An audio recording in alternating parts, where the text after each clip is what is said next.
I have recently talked about my Apple ecosystem and my plans on upgrading it. I did say I was going to replace it with a Lenovo, but that was before I found out that you can actually put a lot of different types of Linux on these devices. Now, I don't know how to install them per se, but I've seen a lot of videos that have installed Linux on even older MacBooks.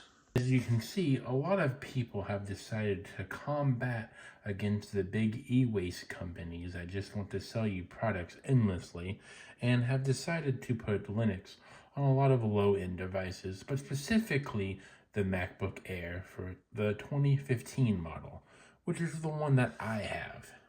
This is actually a guy who I watch a lot, and I have not seen this video. I might actually have to watch that video. I also want to fight against big e-waste companies, and well, I have decided that I want to do something about it, and I will put Linux on this device.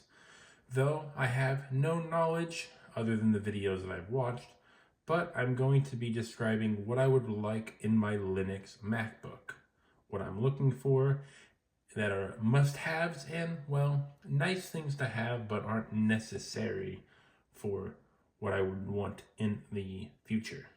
My two requirements to download any type of Linux would be this. It needs to be easy to install. If I can avoid taking apart the device or swapping some parts, I would love to do that. Now, if it's one or two easily accessible parts, then maybe I would reconsider. The main thing that I'm worrying about that is just I don't want to spend too much time on making this device working. It's going to be my first time installing Linux with no prior experience or knowledge other than the videos that I've watched. I want to make this easy and simple. Second most absolute thing is it needs to be a light software. What I mean by that is I do not want it to take too much power from the RAM, the processing unit, all of that to run the program. The reason for that is because, well, this is an old device. It can't run some of these Linux softwares that take, or programmings or whatever, that would take way too much of the resources to actually run it. The good thing about Linux is they've used Linux on super duper old devices, even older than this 2015 MacBook Air.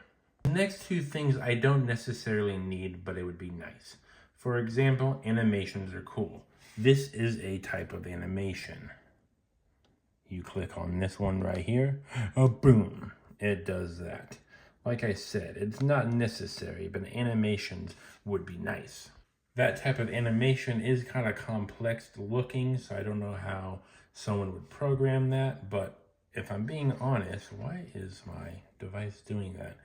But anyways, if I'm being honest, animations would just be cool. And the second thing is, I would actually like to maybe program on my MacBook, so if I can program Python on the device, that would be extremely cool, and I would be able to use it a lot more than my initial stuff with just being a writer.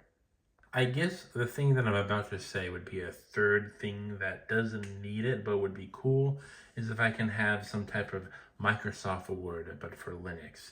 The problem that I have with Notepad is that it's not powerful enough to fix all my mistakes, and I hate to say this as a writer, but I make a lot of mistakes when I get into the zone.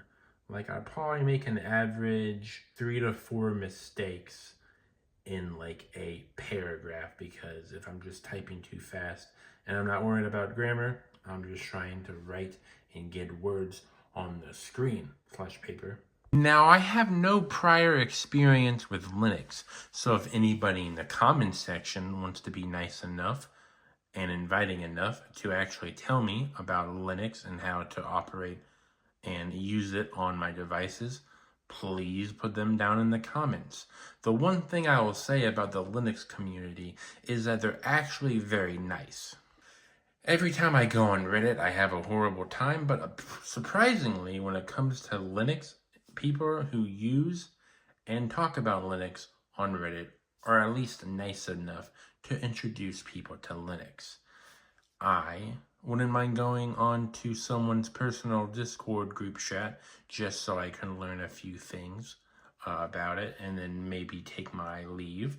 I won't stay for too long. I'm just genuinely interested in learning about Linux, and thankfully, the Linux community is nice enough.